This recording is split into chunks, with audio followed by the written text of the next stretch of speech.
Dahil yan, sibuyas, bawang, at luya. Yung isa, papupulahin siya. Papulahin muna. Ayan na siya. Ayan na. Hanggang maluto na siya. Ayan na yung manok. Ay, yung paa ng manok. Kung tawagin sa atin sa Pilipinas ay adidas. Yan. Sabi mo pang chicken finger. Ayan.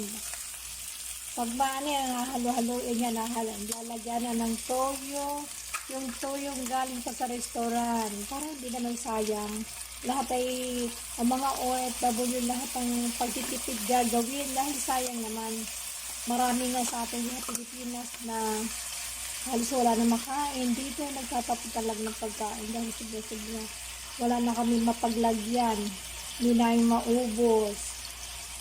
Yan. Dahil nga wala kaming taga-kusina.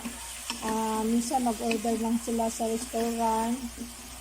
Tapos kung mag-order na kung parang ang mga 5 pamilya ang kakain.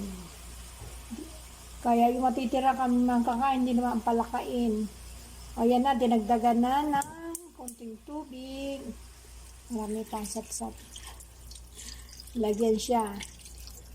Tapos tatakipan na. Tatakipan muna. Atin ang niluto. Wow.